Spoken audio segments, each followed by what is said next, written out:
ఈజీగా back part ఎలా cut చేసుకోవాలనేది ఇప్పుడైతే ఎక్స్‌ప్లెయిన్ చేస్తాను చూడండి. Hello! Welcome back to my channel. ఈరోజు మనం రెగ్యులర్‌గా యేసుకునే బ్లౌజ్ కటింగ్ అయితే ఈజీ మెథడ్‌లో అయితే చూసేద్దాం. నేనైతే ఓపెన్స్ అయితే నాకు ఆపోజిట్ సైడ్ పెట్టుకున్నానండి. క్లోజెట్స్ అయితే నా సైడ్ పెట్టుకున్నాను. అలాగే ఎక్స్ట్రా ఏమైనా క్లాత్ ఉంటే దాన్ని కట్ చేసుకోవడానికి ఒక లైన్ అయితే గీసుకున్నానండి. అలాగే 1 ఇంచ్ ఎక్కువ మార్జిన్ అయితే ఖర్చు కోసం తీసుకుంటున్నాను. 1 ఇంచ్ అలా తీసుకుంటే ఏంటంటే మనం ఖర్చు కోసం సపరేట్‌గా తీసుకునే పని ఉండదు. మన లాస్ట్ వీడియోలో చూపించాను కదా! ఖర్చు కోసం ఎక్కువ తీసుకోవడం. అలా తీసుకునేది లేకుండా ఈజీగా ఉంటుంది. అలా తీసుకున్నాను. బ్లౌజ్ వచ్చేసి 28 సైజ్ అండి. 28 ½ ఉంది. దీన్ని డివైడెడ్ బై 4 చేసుకొని మనం నడుము కొలత అనేది పెట్టుకోవాలి. ఎలా పెట్టుకోవాలని చూపిస్తున్నాను. వెస్ట్ కొలతని డివైడెడ్ బై 4 చేస్తే మనకి 7.125 అయితే వచ్చిందండి. దాన్ని మనం వెస్ట్ కొలతగా అయితే మార్క్ చేసేసుకుందాం.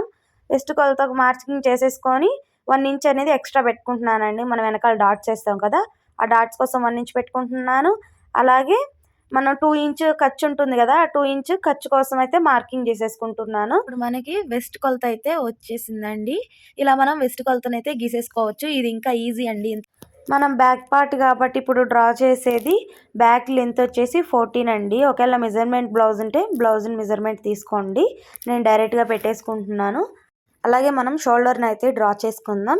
షోల్డర్కి వచ్చేసి చిన్న సైజ్ బ్లౌజ్ వాళ్ళకైతేనండి 5.5 తీసుకోవాలి. పెద్ద సైజ్ బ్లౌజ్ వాళ్ళకైతే 6 తీసుకోవాలండి. పెద్ద సైజ్ అంటే 30 కంటే చిన్నది ఉన్న వాళ్ళది చిన్న సైజు, 30 కంటే అబవ్ ఉన్న వాళ్ళది 40 సైజ్ కిందకు వస్తుందన్నమాట. చూడండి నేను ఇప్పుడైతే 5.5 తీసుకుంటున్నాను షోల్డర్ లెంత్. మనకు అదైతే సరిపోతుందండి. అంతవరకు అయితే తీసుకోవచ్చు. మనం ఇప్పుడు ఆర్మ్ రౌండ్కి లెంత్ ఎలా తీసుకోవాలో చెప్తాను చూడండి.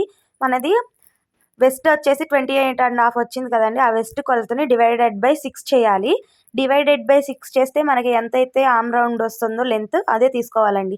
అంత లెంత్ తీసుకుంటే మనకి ఆటోమేటిక్గా ఈ ఆర్మ్ రౌండ్ లెంత్ అనేది సరిపోతుంది. లేదు మీకు అట్లా అర్థం కావట్లేదు అనుకుంటే డైరెక్ట్గా 6 అండి.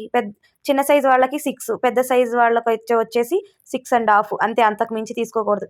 చిన్న సైజు వాళ్ళది వచ్చేసి 5.5 కూడా తీసుకోవచ్చు మనం. మనం మార్కింగ్ చేసేసుకున్నాం కదా! వాటిని అయితే లైన్స్ అయితే గీసేసుకుందాం. గీసేసుకుంటే మనకి ఆర్మ్ రౌండ్ అనేది కర్వ్ తీసుకోవడానికి ఈజీ అయిపోతుంది అనమాట. ఇప్పుడు మనం చెస్ట్ కొలతని ఎలా మార్కింగ్ చేసుకోవాలో నేను చెప్తాను చూడండి. ఇలా మనం ఆర్మ్ రౌండ్ తీసుకున్న తర్వాతే చెస్ట్ కొలతను అనేది మార్కింగ్ చేసుకోవాలి. నేను ముందున్న వీడియోలో చెప్పాను కదా చెస్ట్ కొలతను ఎలా మార్కింగ్ చేసుకోవాలనేది. నడుము కొలత ఎంత ఉందో దానికి 1 ఇంచ్ యాడ్ చేస్తే చెస్ట్ కొలత అయితే వచ్చేసిందండి.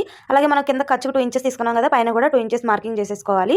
నడుము కొలత వచ్చేసి మనకి ఎంత వచ్చింది 7.125 వచ్చింది కదా! అలాగే దానికి 1 ఇంచ్ కలిపితే మనకి 8.5 అయితే వచ్చేసింది. అలా మార్కింగ్ చేసేసుకున్నాం. ఇప్పుడు మనం ఆర్మ్ రౌండ్కి అయితే లెంత్ తీసేసుకుందామండి. నాది వచ్చేసి చిన్న సైజ్ బ్లౌజ్ కాబట్టి 1.5 అయితే నేను లెంత్ తీసుకున్నానండి. పెద్ద సైజు వాళ్ళకైతే 1.5, 2 కూడా తీసుకోవచ్చు. లేదా 1.35 కూడా తీసుకోవచ్చండి. నేనైతే 1.5 తీసుకున్నాను. ఇప్పుడు దాన్ని కర్వ్ స్కేల్ పెట్టుకొని మనం నీట్గా అయితే డ్రా చేసుకుందాం. ఒకవేళ స్కేల్ లేని వాళ్ళు అయితే మన షోల్డర్ నుంచి 2.5 లెంత్ పెట్టుకొని ఆ లెంత్ వరకు ఇలా మనం ఖర్చులోకి కలిపేసుకుంటూ గీసేసుకోవాలి. అప్పుడు మనకి లెంత్ అనేది పర్ఫెక్ట్గా వచ్చేస్తుంది. అలాగే మనం నడుము కొలతకి మనం మార్కింగ్ చేసుకున్నాం కదా ఎక్స్ట్రా 2 ఇంచెస్, వాటికి కూడా గీతలు గీసేసుకుందాం. అలా గీసేసుకుంటే మనకి సగం బ్యాక్ పార్ట్ అనేది ఈజీగా అయిపోయినట్టు కనిపిస్తుంది. ఇప్పుడు మనం షోల్డర్కి ఎంత తీసుకోవాలనేది మార్కింగ్ చేసుకుందాం చూడండి. షోల్డర్కి వచ్చేసి నేను 3 ఇంచెస్ అయితే షోల్డర్కి మార్కింగ్ చేసుకున్నాను. ఎక్స్ట్రా వచ్చేసి 2.5 ఇంచెస్ అయితే నెక్కి అయితే పెట్టుకున్నానండి. 2.5 ఇంచ్ నెక్ పెట్టుకుంటే కూడా మనకి బాగానే వస్తుంది చిన్న సైజు వాళ్ళకి. లేదు 2 ఇంచెస్ పెట్టుకున్నా కానీ చిన్న సైజు వాళ్ళకి షోల్డర్ అనేది మంచిగానే వస్తుంది. మినిమం 3 ఇంచెస్ అనేది షోల్డర్ అయితే తీసుకోవాలండి. నెక్కి వచ్చేసి 2.5 తీసుకుంటే సరిపోతుంది. ఇప్పుడు బ్యాక్ నెక్ లెంత్ అయితే చూసుకుందాం. ఒకవేళ లెంత్ డైరెక్ట్గా మీకు షోల్డర్ నుంచి లెంత్ ఉంటే లెంత్ తీసేసుకోండి. లేకపోతే ఏం చేస్తారంటే ఇట్లా డౌన్ వచ్చేసి నేను 4 ఇంచెస్ అయితే తీసుకుంటున్నాను. 4 ఇంచ్ తీసుకుంటే మనకి నెక్ అనేది ఆటోమేటిక్ లెంత్ వచ్చేస్తుంది. అలాగే 1/4 ఇంచ్ ఖర్చు తీసుకొని నెక్కి డ్రా చేసేసుకోవాలి. డ్రా చేసుకుంటే పైపింగ్ వేసుకునేటప్పుడు ఈజీగా అయిపోతుంది. ఒకవేళ నెక్ బ్రాడ్ కావాలనుకుంటే మనం ముందే మార్కింగ్ చేసుకోవాలండి. నా నెక్ షోల్డర్ వచ్చేసి మనం ఎంత 2.5 ఇంచ్ పెట్టాం కదా! దానికి 1/2 ఇంచ్ కలుపుకొని లేదా 2 ఇంచెస్ లేదా 1/4 ఇంచ్ కలుపుకోవడం అట్లా కలుపుకొని మనకి ఎంత బ్రాడ్ కావాలో అంత బ్రాడ్ అయితే గీసేసుకోవాలి. గీసేసుకొని దాన్ని నెక్ మార్కింగ్కి స్ట్రైట్గా ఒక లైన్ గీసేసుకుంటే మనకి నెక్ అనేది వచ్చేస్తుంది. ఇప్పుడు మనం నెక్ డిజైన్ అయితే కట్ చేసుకుందాం. నెక్ డిజైన్ వచ్చేసి నేను ఈజీగా చెప్తున్నాను చూడండి, కొలతలు ఏం లేకోకుండా. ఒక నెక్ డౌన్ వచ్చేసి నేనైతే 6 అయితే నెక్ డౌన్ తీసుకుంటున్నానండి. డౌన్ తీసుకొని దానికి ఒక మార్కింగ్ చేసుకున్నాను. మార్కింగ్ చేసుకున్న తర్వాత లోపలికి 1 ఇంచ్ మార్కింగ్ చేసుకుంటున్నాను. 1 ఇంచ్ మార్కింగ్ చేసుకుంటే మనకి నీట్గా మనకి నెక్ అనేది పర్ఫెక్ట్గా షేప్ అనేది వస్తుంది. అలా 1 ఇంచ్ మార్కింగ్ చేసుకున్నాను. ఇప్పుడు కర్వ్ స్కేల్ పెట్టుకొని దాన్ని కొంచెం ఆటోమేటిక్ లీఫ్ స్టెప్లో చూడండి, లీఫ్ స్టెప్లో మనం తీసుకున్నాం దాన్ని. అలా తీసుకుంటే మనకి నెక్ అనేది వచ్చేస్తుందండి. కర్వ్ స్కేల్స్ని ఇలా యూస్ చేస్తే మనకి చిన్న చిన్న టిప్స్కి మనం ఇట్లా నెక్ డ్రా చేసేసుకోవచ్చు.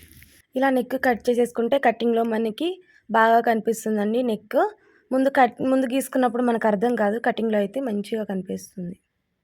ఇప్పుడు మనం బ్యాక్ డాట్ అనేది ఎక్కడ వేసుకోవాలి, ఎలా వేసుకోవాలని చూపిస్తాను చూడండి.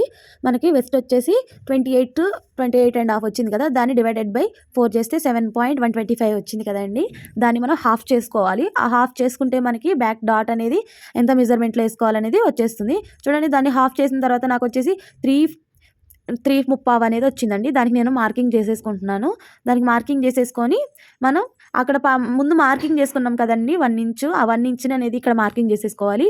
అటు పావించు ఇటు పావించు లేదా హాఫ్ ఇంచ్ అన్న మార్కింగ్ చేసేసుకోవచ్చు. నేనైతే హాఫ్ ఇంచ్ మార్కింగ్ చేసుకుంటున్నానండి. పావించు మార్కింగ్ చేసుకున్నా కానీ మనకి సరిపోతుంది. ఇప్పుడు మనం బ్యాక్ డాట్ లెంత్ అనేది మార్కింగ్ చేసుకోవాలండి. ఏ సైజు వాళ్ళకన్నా బ్యాక్ డాట్ లెంత్ వచ్చేసి మినిమం 4 పెట్టుకోవాలండి. ఒకవేళ పెద్ద సైజు వాళ్ళు అయితేనండి పావు ఇంచ్ కంటే ఇంకెక్కువ పెంచాల్సిన అవసరం లేదు. 4 ఇంచెస్ అయితే చాలా వరకు సరిపోతుందండి. అలాగే మనం మార్కింగ్ చేసుకున్న 2 లైన్స్ని ఇలా గీసేసుకొని మార్కింగ్ చేసేసుకోవాలి. మార్కింగ్ చేసుకుంటే మనకి బ్యాక్ పార్ట్ అనేది మొత్తం కంప్లీట్ అయిపోతుంది.